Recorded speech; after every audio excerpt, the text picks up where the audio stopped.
You right, everybody? Just a little quick one for Plymouth Fenns and everybody else, obviously, who watches me. Plymouth Fenns was saying, how can you go battery free?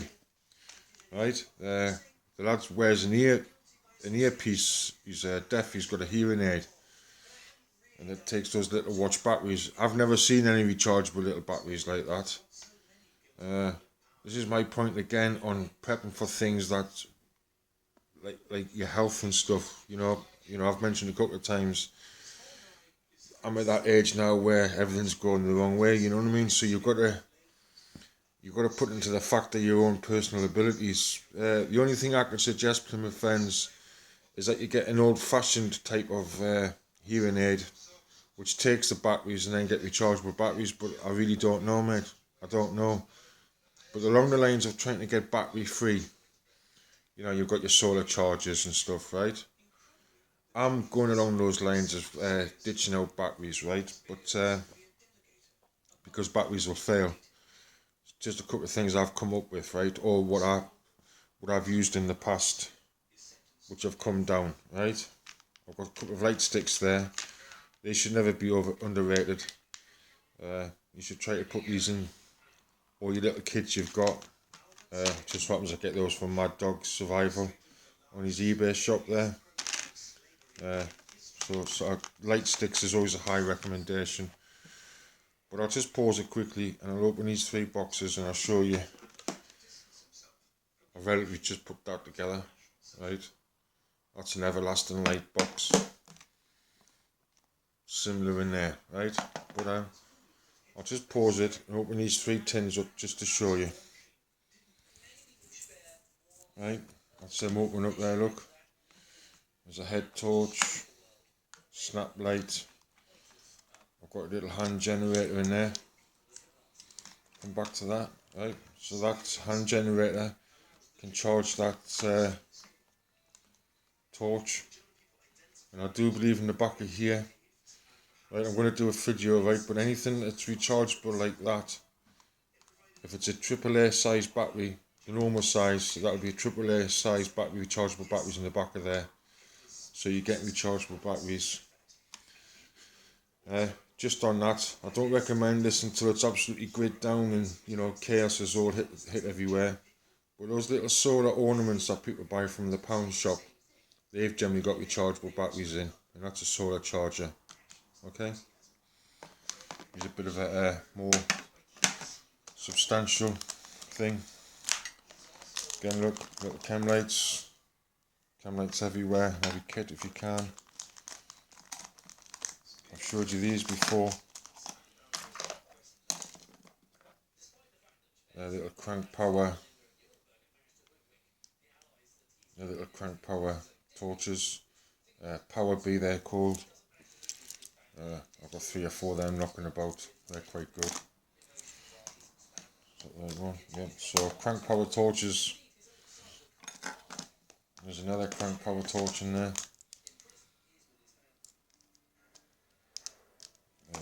Again, I've got black ones with blue ones, you know what I mean? But there's a few of them knocking about because I'm a big advocate of crank power torches. This here is a solar powered crank rechargeable torch, radio and charger, crank charger. So there's your dynamo charger. Again, I'm a big fan of things like that. I've got various ones knocking about. That's just a lamp itself, but that's, you can do that, charge batteries in it. It's just got a deflector on the back, so you put the deflector, you would be looking at the back deflector and then the light shining out, just like driving a car, isn't it, you know what I mean? The light in front of your eyes, coming from behind, won't blind you. That's why that's on there. And this little tin here, look, yet another little crank torch. So I always go for, now these days, either crank power torches or a little hand generator like that. I know some of these can be expensive. To tell you the truth, I took a right gamble.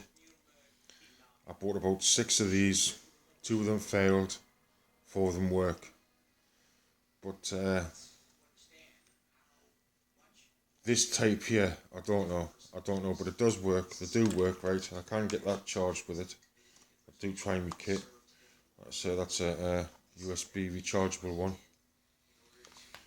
Set cable in there.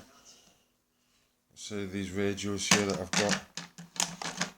There's another rechargeable head torch. 1 second. There's another rechargeable head torch now. Look again. Look, little cam light, charging lead, little head torch. And in the bottom of that little packet there, it's one of those multi-cable charger things. You know, you can charge everything with it. So that's my idea of it. Definitely got a preference for the crank power stuff. Rechargeable head torches.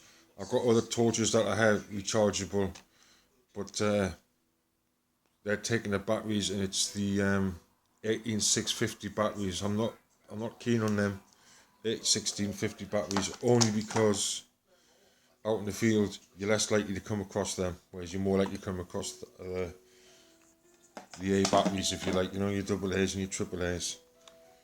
But that's where I go, and why I stay away from solely just solar power, right? Because you could be in complete darkness all the time. So ultimately, a hand crank dynamo of some sort, and the technology goes back years, don't they? You know what I mean? We used to have dynamo lights on our bikes.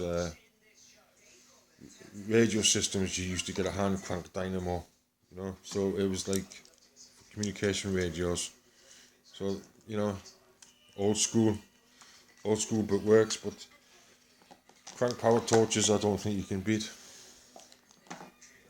And it doesn't really matter what kind they are. You know, you can get those squirty ones like that from the pound shop. But my recommendation is get something that you can wind, charge, turn off and on, that you don't have to continuously charge. Okay? But a wind up torch, crank power torch of some sort, can't go wrong with them. These things also, you might think, oh, it's a bit over the top taking a radio. Well, it gives you a backup torch. There's nothing wrong with taking a radio. An underrated bit of kit, if you want my honest approval. I think a little transmitter radio is it's got more than one use. It's good for morale, keep up with the news, the weather, and just so happens these ones you can charge stuff off it, as you can that one in that medical kit thing I got, that buckle bag. So I like them, and again, I couldn't advocate enough. Chem lights everywhere you can get them. Put them in every kit, in every pouch, one in every pocket, because you just don't know when you're going to be having to perform tasks. You know, things can fail. At least there you get you started to see what you're doing, to at least get some better light on the situation. So chem lights, crank power, some sort of dynamo charge, which is also good for your phone. You know, which I think the phone's the most essential part of your survival kit in it these days, is your communicating device, which I'm going to come back to. So just a quick one for Thomas there, Plymouth Fenns. How to go battery free. I'm working on it. Crank power and dynamo charge abilities. That's the way forward, mate. That's the way forward. Try to get your kit adapted round on that. That's what I think on that, just for you.